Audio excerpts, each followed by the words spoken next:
अच्छा भाई, ये कंट्रोल अकाउंट का एडजस्टमेंट वाला सवाल है ये। और नवंबर 1990, नवंबर,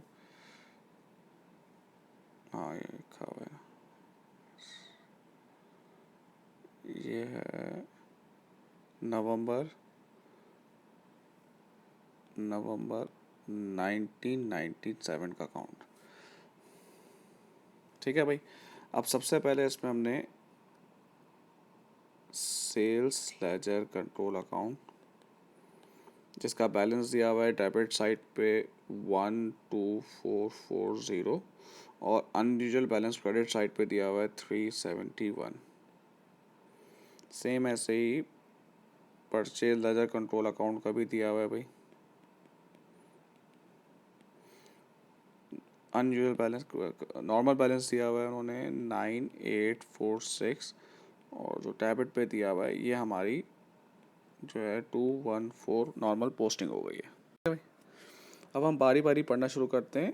एडजस्टमेंट नंबर 1 है payment to supplier incorrectly included 1630 for wages pay to the employees, यानी कि जो हमने सप्लायर्स को पेमेंट की है उसमें गलती से 1630 इंक्लूडेड है वेजेस का। सही है ना। तो ये हमने गलती कर दी, हमने जो एम्प्लॉय को पैसे दिए वेजेस में, वो गलती से हमने कहाँ पे रिकॉर्ड कर दिए, वो हमने सप्लायर की पेमेंट में रिकॉर्ड कर दिए, जो कि नहीं होने चाहिए। तो हमें उसमें से माइनस करना पड़ेगा 10677। ठीक है भाई। सेकंड में वो कह रहा है कि जो sale as a control account, ये अनयूजुअल बैलेंसेस हैं। क्रेडिट बैलेंस मतलब अनयूजुअल बैलेंसेस हैं।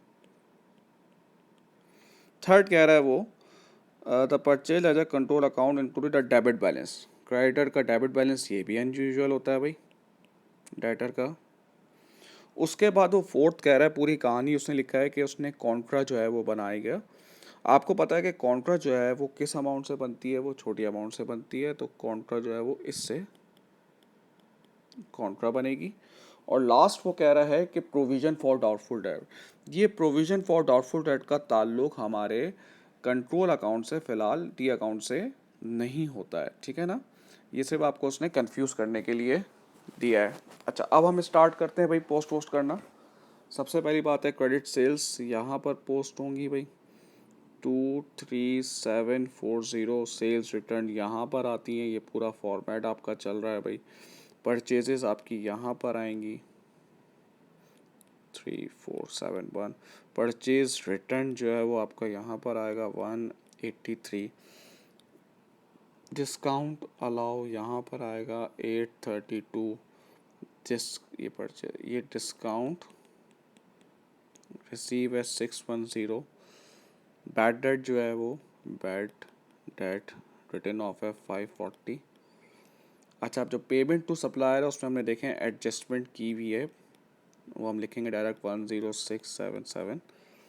Receipt from credit customer, receipt जो है वो यहाँ पर आएगा भाई। ये सिर्फ जो है पार्ट ऑफ फॉर्मेट है टी अकाउंट। अच्छा, रिसिप्ट फ्रॉम कैश कस्टमर, कि कैश कस्टमर एक तरह से कैश सेल्स होगी, ये हम रिकॉर्ड नहीं करेंगे। रिसिप्ट फ्रॉम कैश कस्टमर्स का मतलब है कैश सेल्स की बात हो रही है। ठीक है। अब हम सेकंड से, पहले तो हमने एडजस्टमेंट कर लिया, सेकंड से स्टार्ट करते हैं जिसमें उसने अनयूजुअल बैलेंस बताए हुए हैं। किसके? डेटर के। कहाँ पोस्ट होंगे भाई? क्रेडिट बैलेंस, खुद उसने लिखा हुआ है क्रेडिट बैलेंस। तो ये बी डी है, ये अनयूजुअल कह रहा हूँ मैं यहाँ पे इसको, ताकि आपको 131 प्लस 22 दो दिए हैं उन्होंने अनयूजुअल बैलेंस, जो कि बनते हैं 153। तो पी डी यहाँ पर आएगा, तो ऑब्वियसली बात है सी डी अनयूजुअल बैलेंस का इधर आएगा 153। उसके बाद देखते हैं भाई 3 में उसने क्रेडिटर का भी अनयूजुअल बैलेंस बताया है डेबिट साइड पे। इसको भी हम ऐसा कर देते हैं बी डी अनयूजुअल 85, और तो सी डी अनयूजुअल यहाँ पर आ जाएगा भाई इसका। फोर्थ में वो कह रहा है कि कॉन्ट्रा एंट्री बनेगी। आपको पता है कि कॉन्ट्रा एंट्री जो है वो दोनों में रिकॉर्ड होगी, यहाँ भी होगी। यहाँ पे क्रेडिटर सी कॉन्ट्रा 550, और यहाँ पे डेटर सी कॉन्ट्रा 550। और जो लास्ट है वो फिर आपकी रिकॉर्ड नहीं होगी क्योंकि वो प्रोविज़न है। प्रोविज़न डेटर और क्रेडिटर के टी अकाउंट में नहीं आता, डेटर के अकाउंट में नहीं आता है, क्रेडिटर में तो खैर छोड़ दें। अच्छा, अब हम क्या करेंगे, अब इसका नॉर्मल हम बैलेंस ले लेंगे। इसका नॉर्मल बैलेंस जो आ रहा है वो आप कैलकुलेट करेंगे तो आ रहा होगा 16,900, 36,333, 36,333। अब इसका जो है टोटल करेंगे भाई,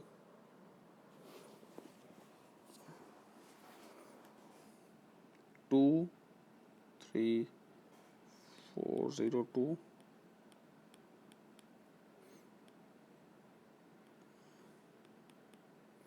इसका जो नॉर्मल बैलेंस आ रहा है वो आ रहा है 11,168। इतना हमें पे करना है क्रेडिटर को, ये हमारा नॉर्मल बैलेंस है, इतना हमने ज़्यादा पे कर दिया उसे तो हमें उससे हमें रिसीव करना है। सेम ऐसे ही डेटर का भी एनुअल बैलेंस इस तरह से ही होते हैं भाई। That's it.